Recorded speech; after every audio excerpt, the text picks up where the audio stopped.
So, good morning. Let me begin by thanking Lindy and the ClearanceJobs teams for hosting us and for all of you for being here.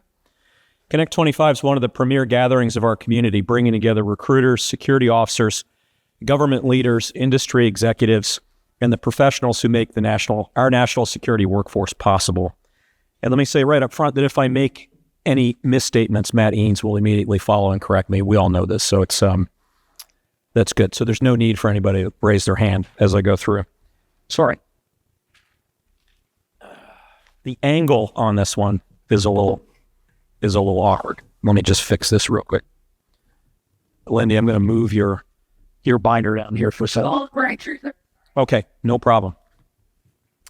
Now, some of you may know this is a capstone moment for me.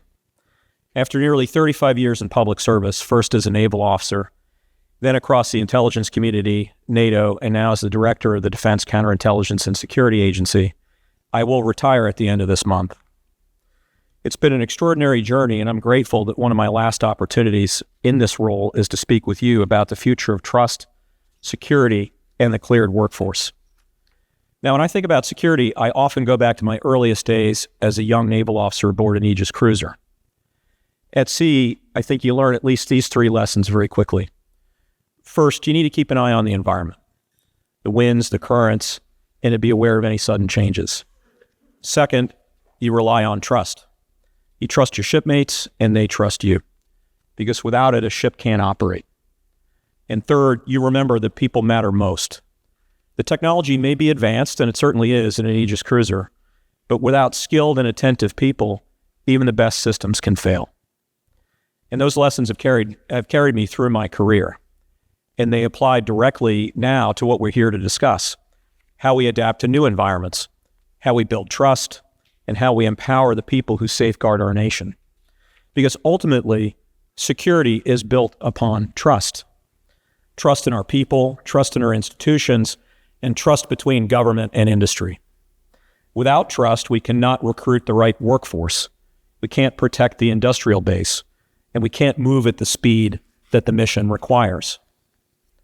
So the first theme I want to highlight is the transformation of personnel vetting through Trusted Workforce 2.0.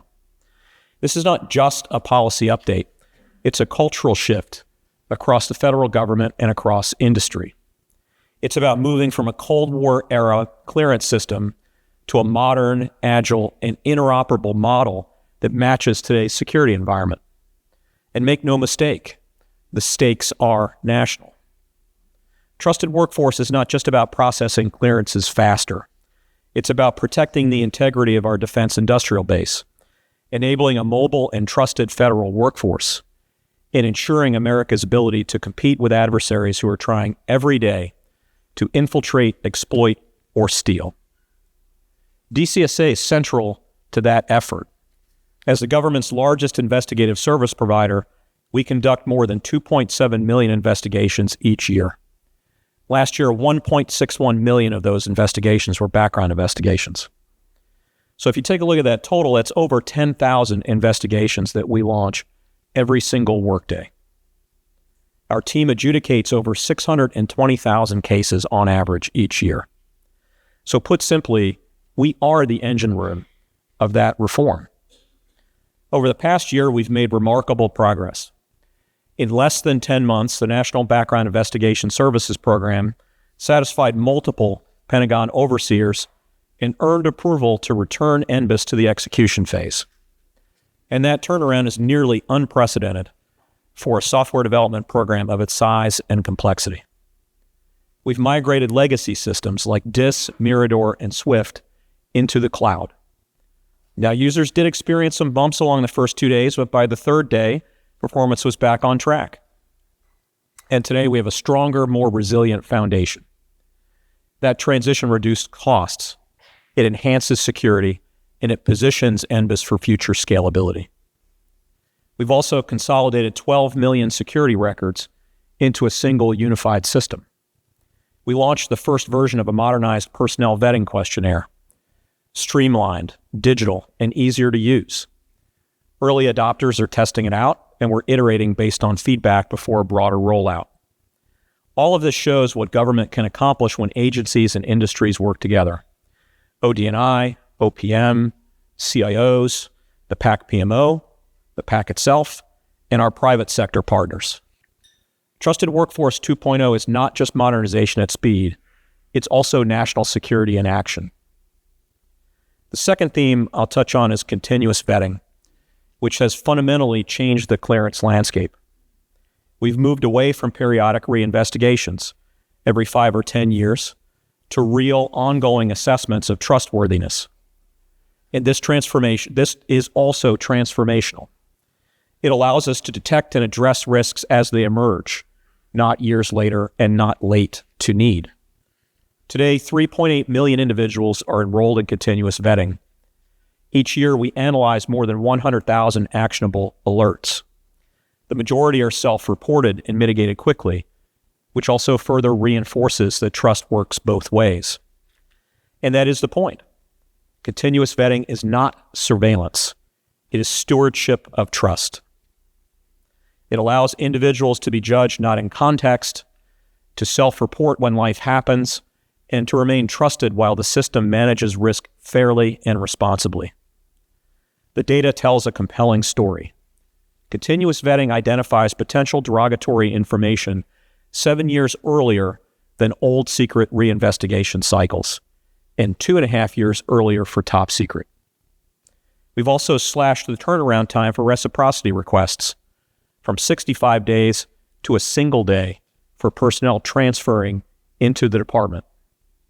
That kind of improvement directly accelerates the mission tempo and reduces frustration for cleared professionals and our policymakers, for what it's worth.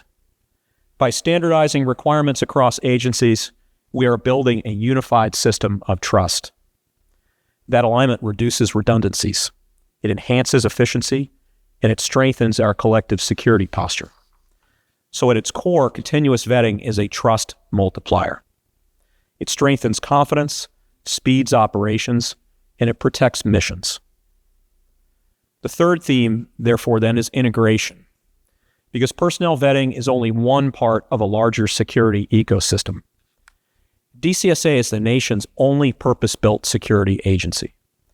We conduct integrated operations across 4 mission areas: personnel vetting, industrial security, counterintelligence and insider threat, and training. And our reach is wide. We provide oversight for 10,000 cleared companies, more than 13,000 facilities, and 5,500 classified IT systems. Last year, cleared industry submitted over 30,000 suspicious contact reports, with 3,000 to 4,000 of those having direct counterintelligence value. And that shows that industry is not just a stakeholder. Industry is an essential partner on the front lines of national defense. We're also leveraging emerging technologies. Artificial intelligence helps us analyze patterns in data, flag anomalies, and speed up decision-making. But we are clear. AI must only augment, not replace, human judgment in these critical and inherently human processes. Skilled, trustworthy professionals remain the backbone of security. Integration also means strengthening public-private partnerships. Our adversaries rarely go straight to the government to steal secrets. They target contractors, researchers, and small businesses. And that's why industrial security and counterintelligence are inseparable from personnel vetting. Security has to be built in, not bolted on. Looking ahead, we're developing new tools, such as an individual engagement portal, which will eventually allow cleared professionals to log in, track their own status, and eliminate that black box frustration so many of you have experienced. What do you mean? This is part of a broader customer experience effort, listening to industry, responding to concerns, and improving transparency. So let me close with this. Trusted Workforce 2.0 is not simply a program, it's a commitment to safeguard our nation, to modernize responsibly, and to partner effectively across government and industry. And that commitment rests on trust. Trust that the government will handle sensitive data responsibly. Trust that industry will report threats and safeguard facilities. Trust that individuals will be honest, forthcoming, and dedicated to the mission. Because without that trust, the whole system falters, but with it, the system endures. And this matters to the nation. A trusted workforce is not just a national security necessity, it's a national advantage. It ensures that America can mobilize the best talent quickly, protect critical technologies, and defend our military and economic edge against competitors who are constantly testing our defenses. Security professionals like you are the heart of this effort. You are the gatekeepers, the enablers, and the trust multipliers. So as I prepare to leave government service, I carry with me the words of many people, but especially my friend and mentor, Sue Gordon, who said, do the whole of what you are able to do. Don't be afraid. Don't waste the opportunity.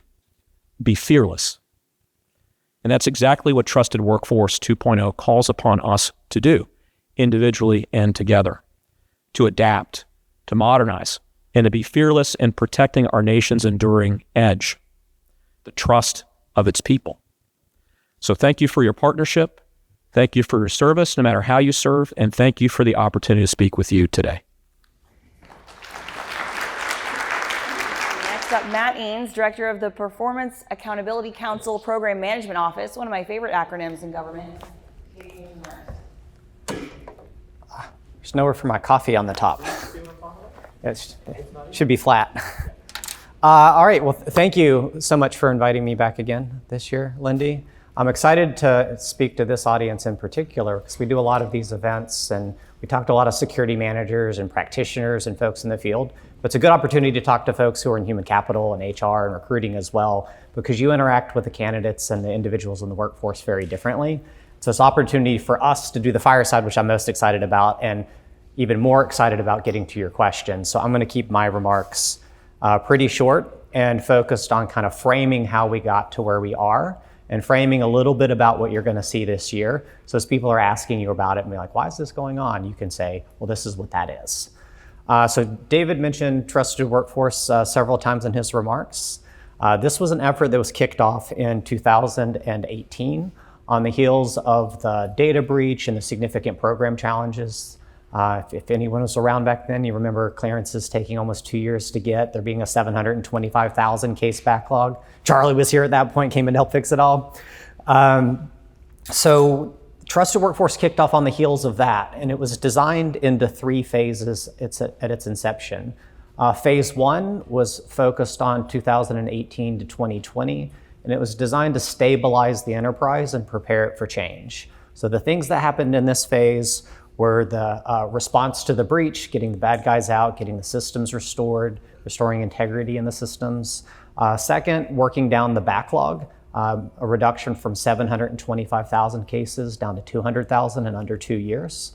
Speeding up timeliness. So timeliness was almost 2 years for a top secret case. That got reduced 68% down to like 140s, 150s, and has hovered there pretty much since. Also transferred NBIB to DCSA and stood up DCSA during this time period. And last, during phase 1, we ran all of the governance processes across the government to really lock in what the future vision for Trusted Workforce was going to be.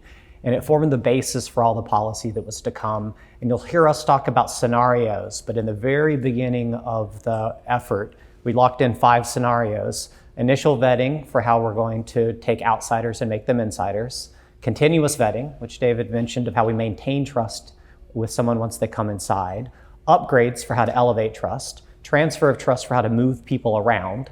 And reestablishment of trust to take someone we used to trust and bring them back into the workforce. So at that point, the vision was to begin reshaping the entire enterprise around these scenarios, which is why we vet. So the phase 2 kicked off doing all of the policy work. So tremendous effort by the executive agents. I know we've got OPM here today, which is very exciting. I don't know if there's any OD&I folks, but you're going to hear from Bill later. So over 28, 30 policies were issued in this time period, which is a Herculean effort in itself in the government. But pretty much every fundamental policy was either rewritten, restructured, or reissued, or newly created in this time period. We also started kicking off a transition phase to begin migrating out of periodic reinvestigations as a model to maintain trust in the workforce and moving into continuous vetting. So during this period, 4.4 million people were enrolled in continuous vetting. 3.8 of those are managed by DCSA. The remainder are with the other ISPs. That kind of set us up to start moving into phase 3, which really started last year. We're at a bit of a slow start to that as we restructure our planning. We get INVIS up and running with their new roadmap.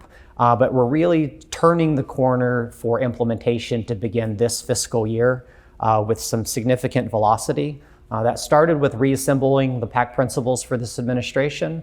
We now have Eric Yulinen as the DDM, who's the PAC chair. Aaron Lucas is the PDD&I. Scott Kapoor is the OPM director, and Brad Hansel is the Undersecretary of War for Intelligence and Security. So those form the core PAC principle that are leading this effort. And then there's a broader group of 14 agencies who are also meeting and convening to work through key issues. One of the first things the group focused on this administration was establishing a set of goals to refocus the effort, to reinvigorate reforms and really accelerate getting trusted workforce done within the boundaries of this administration. So they established a goal to get all of this done by the end of the administration. So we're shooting for December of 2028 for all of our milestones. And they established 4 goals to really focus the effort. The first is getting people to work faster. That's very important. The second is optimizing risk management.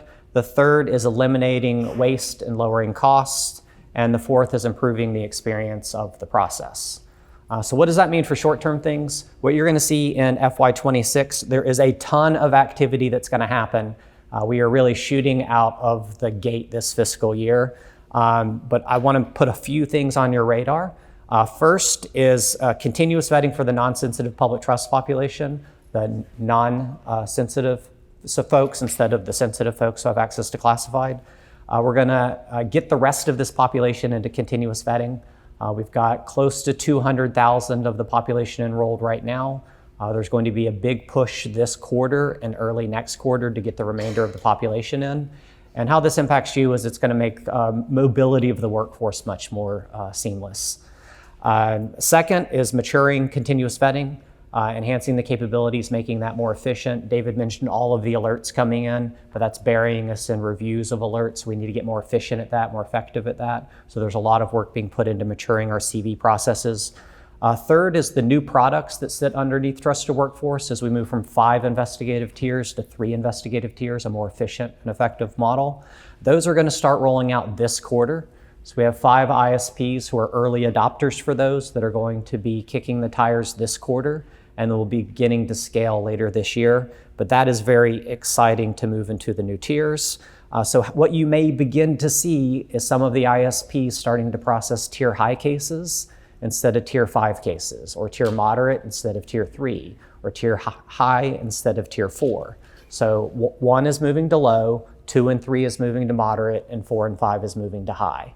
So you're going to see a little bit of difference in vernacular from some of the ISPs, and over the next 2.5 years, we're going to have everyone roll in.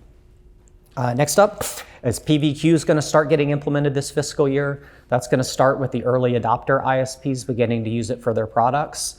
And this year, we're also going to roll it out for the 5-year form renewal. So very excited about the PVQ getting out into the wild.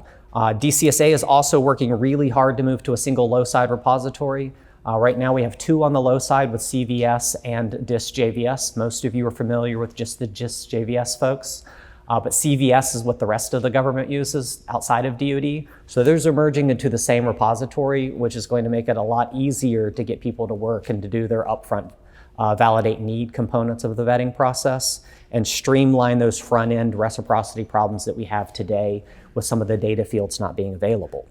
And last is there's going to be a significant focus this year on improving the performance of the enterprise, specifically getting people to work faster. So you're going to see an increase in use of preliminary determinations. We've already increased that by 40 agencies who've begun to adopt them. You're going to see an increased use of e-vetting and e-adjudication. And we're also going to be focused on reducing waste in the process to both lower costs, but also free up those cycles to focus them on more important work. All right, I wanted to make sure we lived at least half an hour, so we're good. Awesome. You have to join us on the stage after that, so fantastic. Thank you, both of you, so much. You here? I think so. All right. Yeah, you have to be in the hot seat, and then I can stare at you menacingly from this Two guys, side one of mic. the chair. No, I got a mic right here. Oh. That's preferable. So kind of want to talk about Trusted Workforce 2.0. Obviously, that's a big conversation for both of you. We're at the implementation stage, right? We've updated those, 47, 53 policies over the past several years. Now it's up to the agencies to implement it. Kind of all of those agencies have different missions, different value sets in some cases, cultural barriers. What do you see as kind of the hurdle as we look ahead toward implementation of Trusted Workforce 2.0? Who wants to go first? This is going to come on by itself? Or You have to pop it open. There. Hey. So first, let me just unpack one point that Lindy just made. I mean, because you hear us talk a lot, don't you, about, well, there's all these departments and agencies and there's all these people and isn't it complicated and they have all these cultures. Well, and let me just give you some numbers here. We are currently supporting 119 departments and agencies across all three branches of government. 119 across all three branches of government, right? So when we talk about trusted workforce and we talk about NBIS, I think it's important right in the beginning for everybody to really grasp those numbers and just let it sink in. Because you really are talking about how many different cultures then? At least 119 in that. And let me give you very quickly an example of some of the practical reality that Matt and I run into all the time. It turns out that there is life outside DoD. I mean, shocking to me, right? Having lived most of my, except when I was at NATO and in the IC, right? But even then, I was always a DoD person. So just consider, we have these things called Common Access Cards, the CAC. Some agencies have a PIV. Some agencies have neither a CAC nor a PIV. Well, if you're going to do PKI enabled to such and such, does that work if you don't have a CAC or a PIV? No. So what do you need? You might need a different form of two-factor authentication. So there's no single solution on the surface from an IT perspective or a procedural perspective that allows all 119 of those departments and agencies to very rapidly plug in and use these services. And it's not for DoD to tell them, well, you guys all need to go get CACs. Because think about this too, a CAC is about $250 a pop.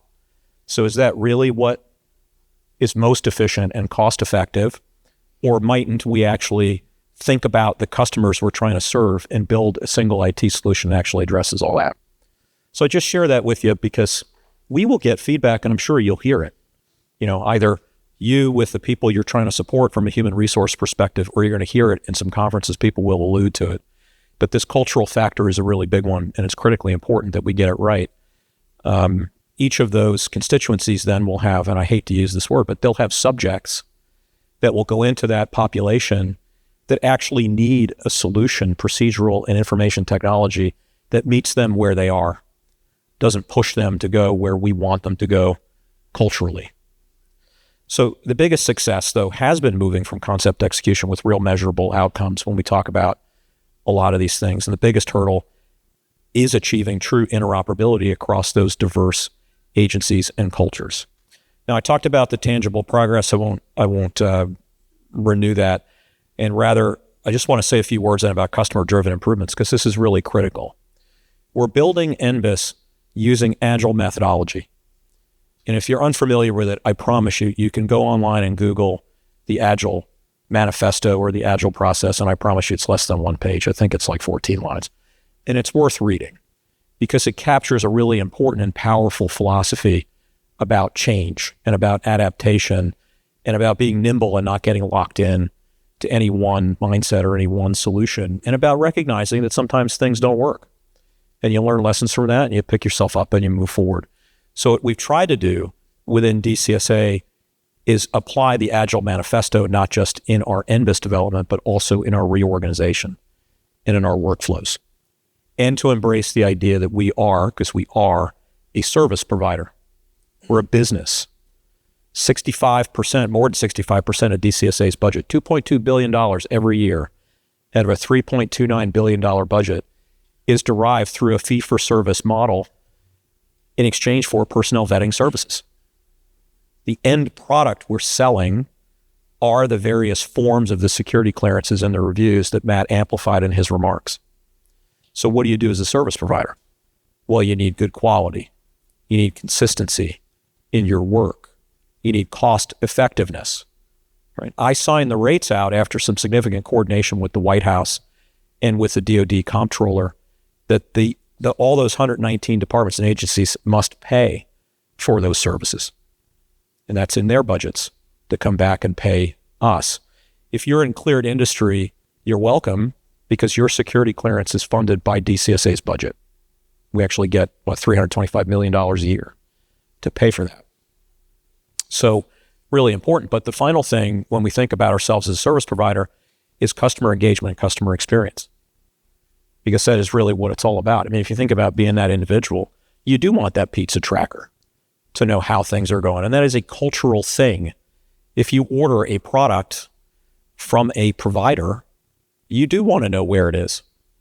You want to know where it is when it's being built. You want to know where it is when it's about to be shipped. And you want to know from the shipper where it is. Is it 10 stops from my house? How long is it going to take to get here? Is it going to be left on my porch as I asked, or is it going to go someplace else? And yeah, I think reasonable for people to expect, because that's a cultural expectation now that that's what they're going to get. So we've done a lot of listening tours. We're working on our security rating scorecard based on industry feedback to improve clarity, to reduce subjectivity and enhance transparency. But that also gets us to consistency, which I think is another key factor. And we've designated actually our first CXO, and she's sitting right there in the front. She's the CXO whether she likes it or not, because that's a external thing. She's got to listen to a lot of great feedback. And it's also an internal thing because she has to tell a lot of people inside DCSA and out across the security enterprise, that's working, that's good. Yep, you get a gold star. Or you get an F because that's not working. And you can tell me till you're blue in the face that you think it's great and the customer just needs to come around. But the reality, think about it, is that's how businesses go out of business. And DCSA is a big business in the personnel security enterprise. So I just ask you then to keep in mind in closing that while the tech is keeping up tracking faster and faster, it's the human element, the trust across agencies and the trust at the individual level that's really critical. And that really does come back to appreciating the individual cultures, their contexts, and where all of these individual subjects actually find themselves. So I don't think it's ever not going to be the critical barrier to get a lot of these things done. It's manageable, but that's always going to be, I think, among the top, the most important, the most critical factors that we have to understand and embrace when we adapt not just the technology, but the way that the policy works in implementation.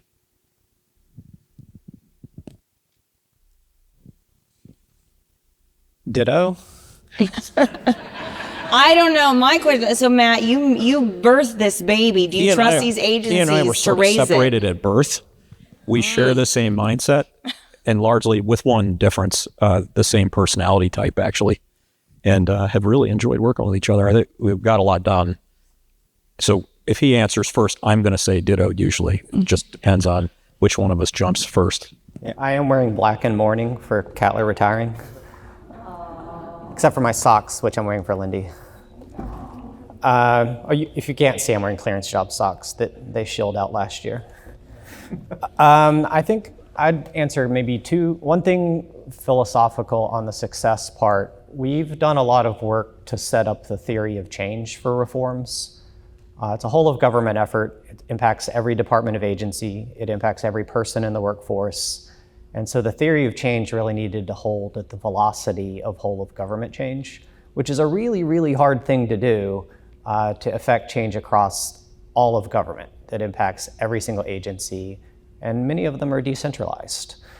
So we worked really hard at getting the theory of change in place, getting the coalition of the willing in place, overcoming the obstacles of folks who were in a pretty risk-averse community in security clearances, thinking of things differently, willing to accept risks in a different way, willing to change because everyone hates change, and really kind of putting in place the framework that it actually is continuous change that's needed for these reforms. One of the very first meetings we led, it actually was the very first executive steering committee we had, we posited the theory of change. And as David said, it was really based off of Agile. Trusted Workforce is a Agile transformation effort that is iteratively rolling things out. It wasn't a come up with a 10-year plan, issue it, everyone works towards it for 10 years. In year 9, you realize that you're nowhere near it. So you write a 10-year plan and you try again for the next decade. We've been constantly iterating on the plan as things have went well, as things have went poorly, and we've continued to adjust. We actually issue a quarterly implementation strategy issuance to all the departments and agencies, who are then required to update their plans quarterly, consistent with those milestones. So everyone does that, and that allows us to adjust for velocity changes. Sometimes things are early, sometimes things are late, sometimes we have to change the approach. But that's kept reforms moving forward instead of stalling. I think from a tactical standpoint, continuous vetting has been a huge success, not just in what David's talking about of we're finding out information years earlier than we would have in the periodic reinvestigation space, but the fact that we changed the entire model for how we maintain trust in an 18-month period. We use PRs for 74 years. And in 18 months, we just changed.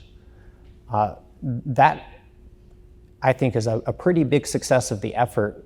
More so than the 4.4 million people enrolled, is that we were able to do that and everyone bought in. Like reciprocity didn't break, the model didn't break, bad things didn't happen. Everything worked out incredibly well with continuous vetting. And that's a fundamentally huge shift. Imagine if we just all of a sudden started driving on the left side of the road.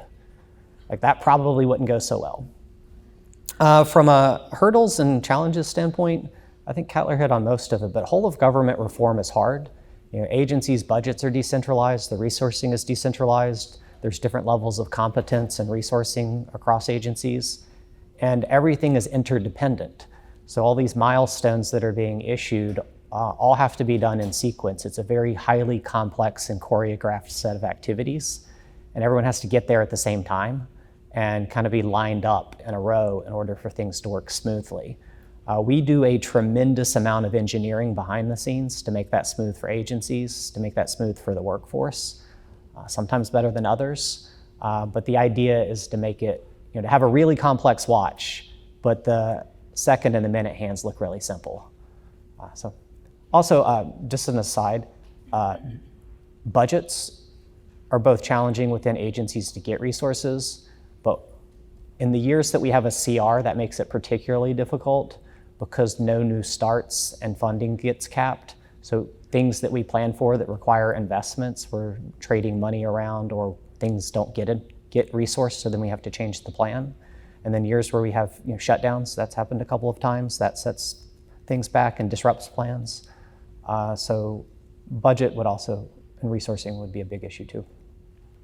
Are we dreaming big dreams here? Are we ever going to live in a world without continuing resolutions? That would be fantastic. So I want to talk about continuous vetting specifically because it's such a major accomplishment for the process, which certainly both of you have referenced.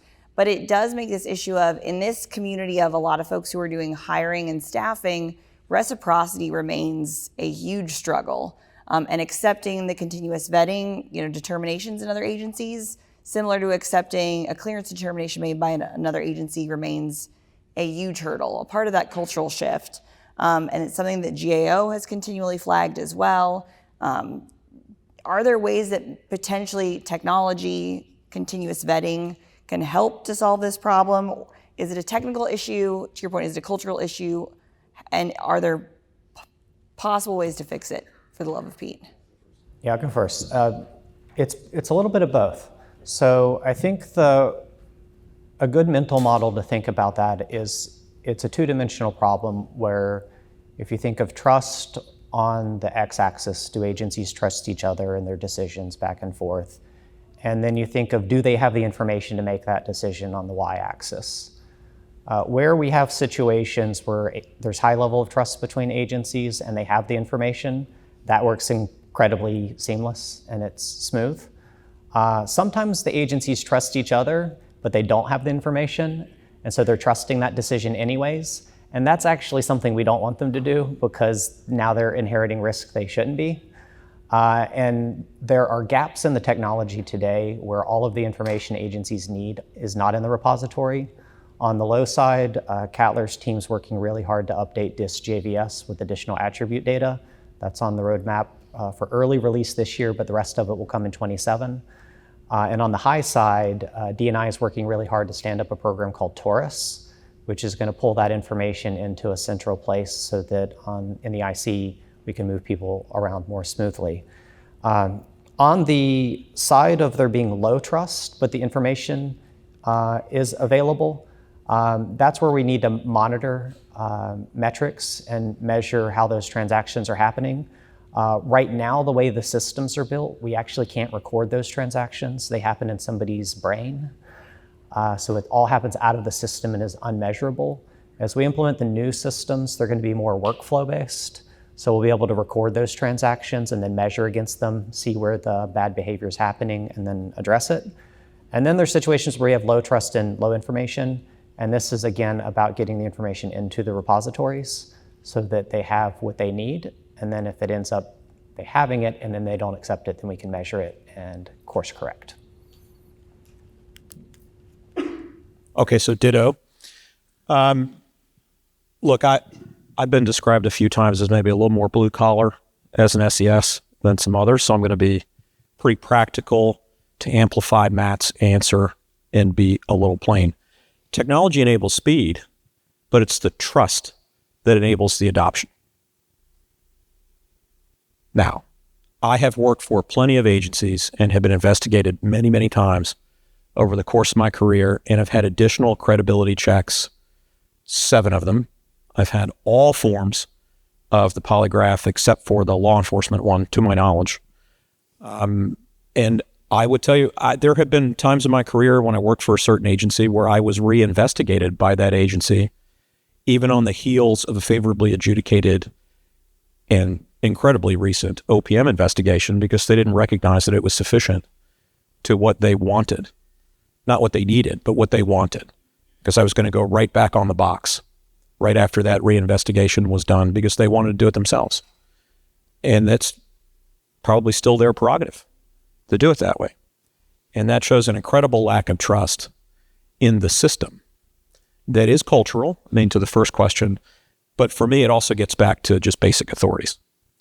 So to my blue-collar mindset and practicality, what I would say is I think at some point, the senior-most policymakers, maybe the SEC-EA in this case, is going to have to lay down the law and say, thou shalt comply and adopt reciprocity.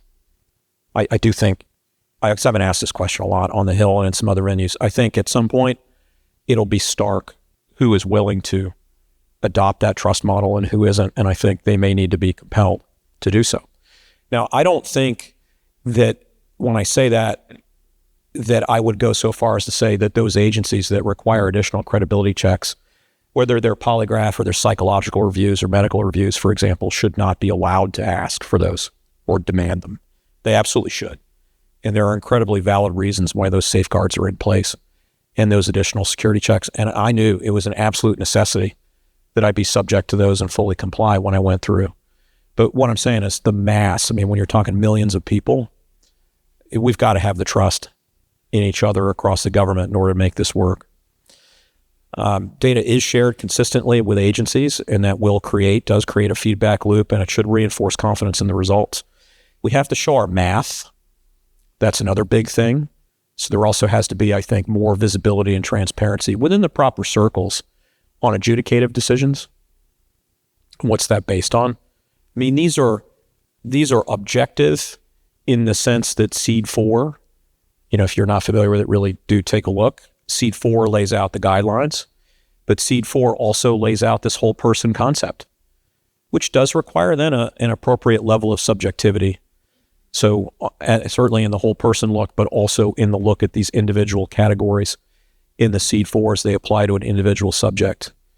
Something I chafe at is that it's a little less strict than it is in the military, in the pattern of the subject's behavior and the severity of some of the individual incidents over time. You get a lot of grace, is the point I'm making. More grace than most people realize. You get a lot of grace as an individual subject when you apply that whole person look. And if you're looking at somebody that, let's just say, like I am now, is a little more advanced in age, you've got some lived experience. It's easier for an adjudicator to make that kind of whole person look for you than it is somebody that isn't even necessarily like 22, 23, leaving college and getting a security clearance for the first time. There are plenty of people that are in their 30s, 40s, 50s, 60s, even older than that, that might be getting their first security background investigation and getting their first security clearance. They also lack the lived experience and the track record, just as a 22-year-old or as I was when I was a 17-year-old and I had my first background check. So there's a lot in that. But in the end, remember that interoperability then is not just technical. It really is going to be interoperability in trust and based on trust. And trust is earned by consistent standards, proven results, and transparent execution. But sometimes I think we also have to just say, let me tell you what time it is. It's time that we move forward and implement in this way in line with the president's policy direction. We've been at it for a long time. We've proven that it works. You can keep certain things, but you can't exempt yourself from presidential policy any longer because it costs. It costs directly, and it also costs in intangible ways in that you may actually be keeping someone out of the workforce that could cure cancer, that could put a woman on Mars. I don't know, right? By having that bureaucratic intransigence. And the work that Matt has really been spearheading in the PAC and in the PMO is really about trying to overcome a lot of those barriers. Or not, again, not a sermon, just a thought.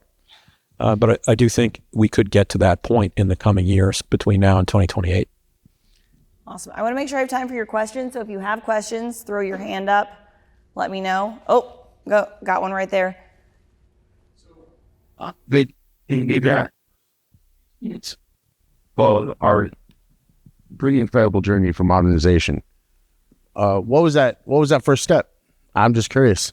You said 18 months ago that things changed. I just want to know what the first step there was. Oh, yeah. Yeah, well, that's when I started. So that's when the Big Bang ended and the Earth was formed. No. No, I say 18 months ago because I think two things happened at that time. One was, I was hired. And so was the new NBIS program manager. And subsequently, we hired a new program executive officer. In DCSA, we hired a lot of new leaders. We had leaders decide to retire even before now. But that was also, my first day was March 25th and April 1st, very auspicious timing, was when we began the strategic pause on NBIS also and reformed our entire approach to what we were going to do to engineer NBIS. That also became a larger re-engineering of the way DCSA's personnel vetting enterprise was organized and the way it works fundamentally. So this thing, maybe I didn't say it here, but you've heard me maybe say in some other venues that we launched a Tiger Team the last week of October last year. And I reached out to OMB and I got Matt's services to plug in to be the co-lead as like a quasi DCSA, like an ex officio DCSA employee in that capacity to plug in, because it was important to me first to have a smart person that was an outsider, but also to have somebody that knows the policy inside and out, is shrewd and, isn't afraid to speak up and say, hey, this doesn't work. This is foolish. What's going on here? It drives a different form of accountability. And I would have testified on Tuesday. Now I'm going to testify on the 30th. So let me just steal a little bit from that and tell you that between the final week of October last year and today, we stopped and reversed what had been a 54 consecutive week of growth in that background investigation inventory, the technical term people colloquially call the backlog. It's not a backlog. It really is an inventory.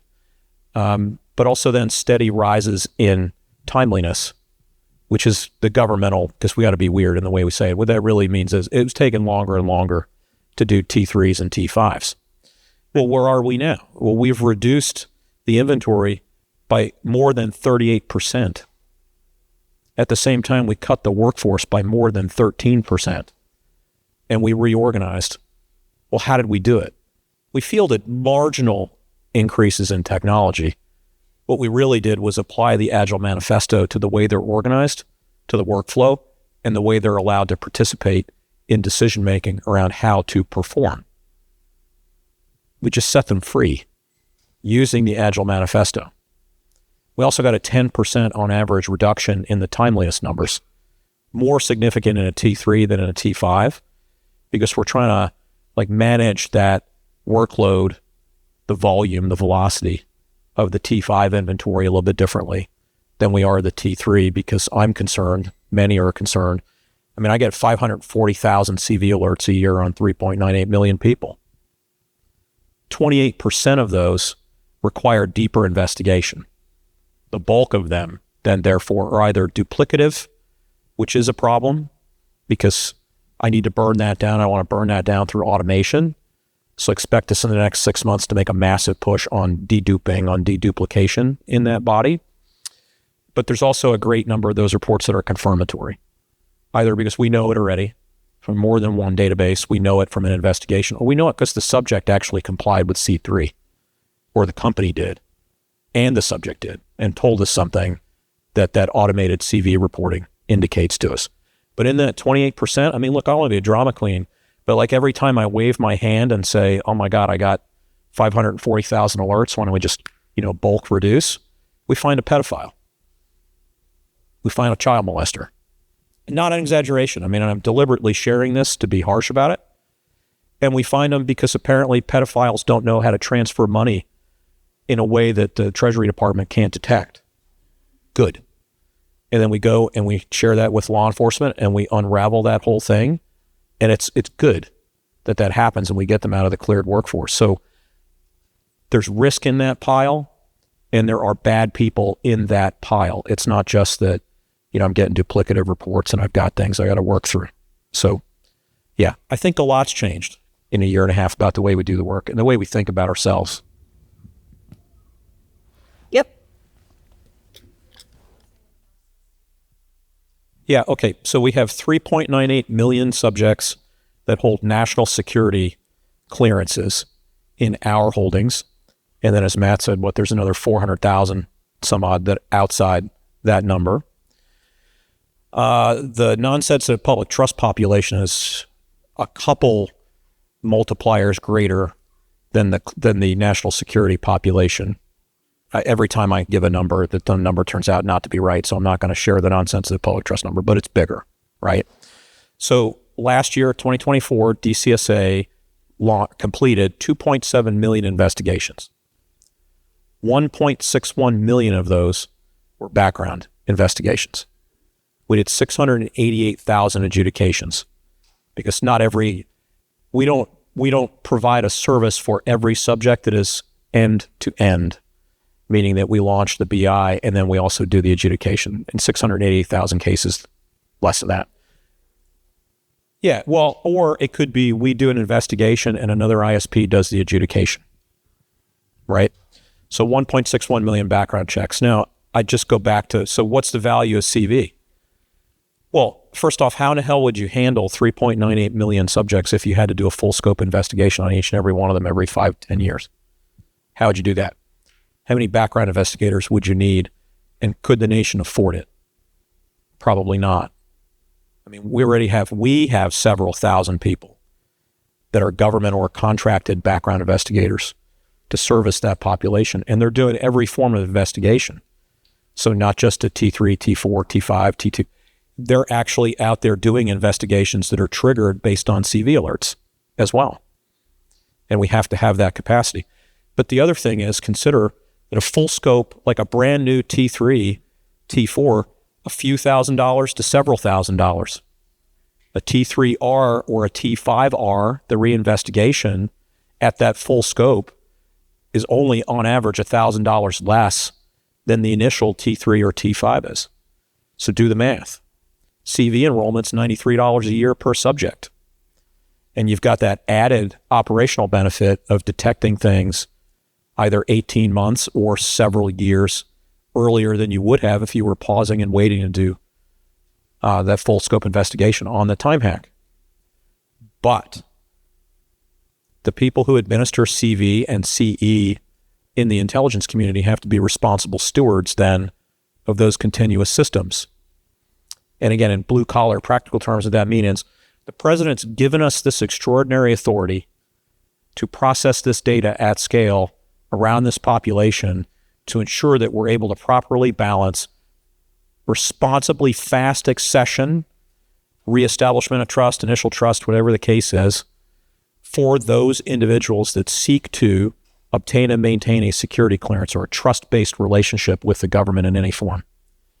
In exchange for security, doing the things that security has committed that it will do, security investigations done with good discipline that are consistent across the subjects, no matter how rich or poor you are, you get the same investigation. No matter how high in status or low in status, you get the same investigation to the same standards, with the same questions, on the same timeline. Yeah, because 2.7 million includes things like RSIs based on CV alerts, or any checks we need to initiate with a subject to verify data that we hold, or because we judge that we might have something that we would develop in an interview or an investigation that would cause us to reconsider the adjudicative decision. But 1.61 million in that 2.7 million population are background investigations.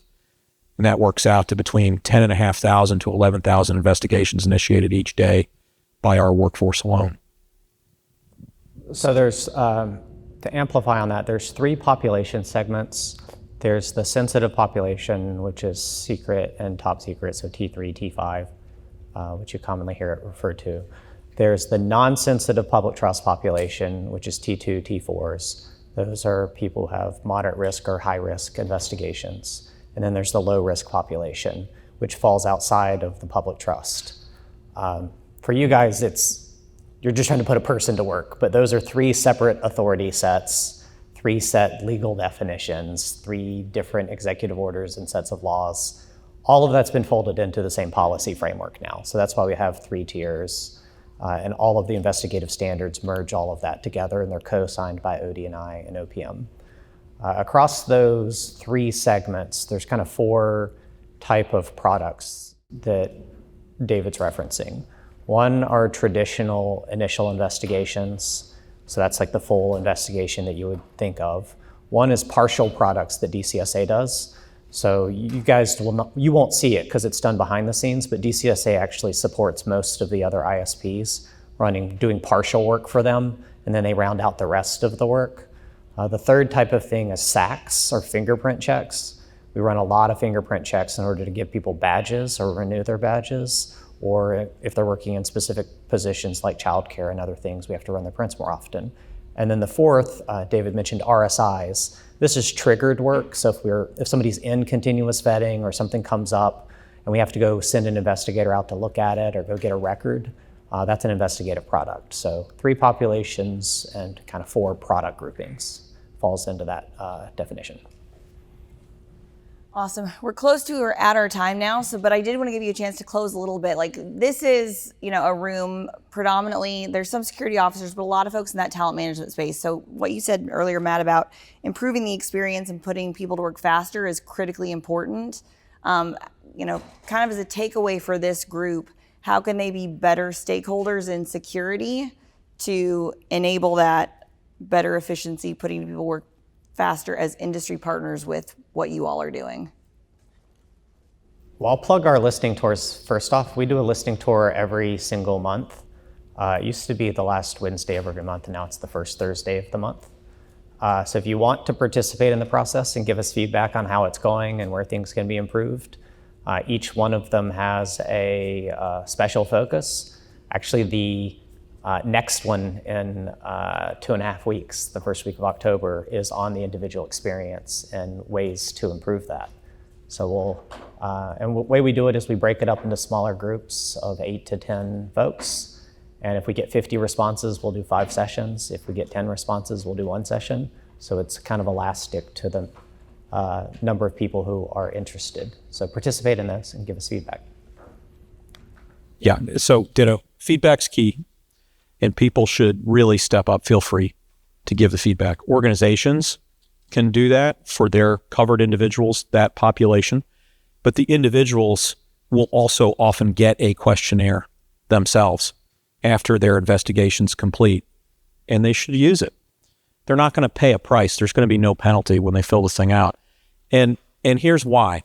When you deal with that volume that I just described here, you have nearly 4 million active national security subjects, for example. You're not going to get everything right, even though we push for that consistency. It's just not likely. Now, we do quality control checks as well. We're randomly sampling. We've got the feedback in the questionnaires, but it's critical that we get that direct, actionable feedback. Because let me tell you what the commitment is on the other side. I take a deep, abiding personal interest in ensuring that there's that consistency and the fundamental fairness. Because again, having gone through my own agency's processes or OPMs or the ICs to include these really very intrusive credibility checks repeatedly over the course of my career, I'm a little righteously indignant personally as the director about being sure that it actually works and it's appropriate. And I don't focus on an individual case. I mean, this is something I have to clarify for members of Congress often, or the media from time to time, and say, like, do you think, I mean, seriously, was this person one of the 10,500 people we opened an investigation on today? I mean, I couldn't tell you. But once I look into it, every individual American that goes through that process gets my deep attention to be sure that we haven't just done it correctly, but we've done it the right way. And the outcome is fair and appropriate, and that person really did get the same treatment that anyone else got as they went through. I can't do that. The director of the agency can't do that absent that feedback, either from the individual, from the company, from another government agency. So I can't stress to you how critical it is, because these things touch the people that you will employ in a deep and personal way, and the consequences of a government action in this space that was done incorrectly can literally be life-altering for that individual or for the business. So it is critical that we have that sense of responsibility in my agency, and that we do everything we can to get it right. And that really does, no kidding, include getting timely and accurate, pointed feedback when we have not done the right thing. When we've done it well, I mean, certainly share that too. Useful, it's confirmatory, but it's less helpful. It's less important, actually, than is the negative feedback, the critical feedback. So I really do encourage you, share it. Just from a kind of broader perspective, I think it might be helpful to highlight some of the things that we're doing on this front that can improve the candidate's experience. That's being considered from the ground up in the Trusted Workforce model. I'll plug the executive agent's leadership here. They issued a new policy called the Individual Engagement Guidelines as part of Trusted Workforce. It's the only policy I know in the federal government that focuses on making the process better for the person, and it charters a bunch of actions within it. One of the things that kicked off is DCSA standing up something called the Individual Engagement Platform. Cattler mentioned the pizza tracker, which is exactly what you would imagine it to be, but just for somebody's clearance or their investigation, so they can see where they're at in the process and some information on it. But there's a bunch of other things to come on that are designed to make the individual's experience life with the process significantly easier. In particular, a significant focus on reducing the ambiguity in the process and the uncertainty. Third, DCSA is actually named a HISP, a high impact service provider, by the White House. So Julie is very fortunate to be in the CX role. It's one of the requirements is being a HISP. So there's specific focus, there's outsized focus and outsized recognition of the role that DCSA plays for our country in vetting all of these people and supporting all of the departments and agencies. And last, within the Trusted Workforce strategy, I mentioned it in my early remarks, we have an entire goal focused on improving the experience and a whole set of milestones and activity that will be reported back to the bosses on whether we're achieving the goal of making that better or not. So it's a big focus for us. Awesome.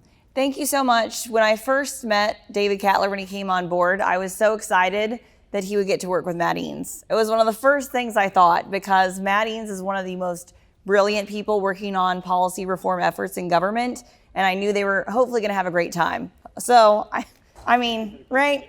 Did you have a good time? And we appreciate your time being here. Director Cattler, Brian Dennison made you a delightful whiskey smoker. Awesome. And unfortunately, it says you only get to drink old fashions. You're not allowed to do anything else in retirement. But thank you again for everything you've done. Appreciate DCSA always and the work that you're doing. It's been a transformative effort across government, and super just honored that you would be here and spend, we're basically launching you into retirement today. Good luck, sir. Thank you. You can leave the mics there.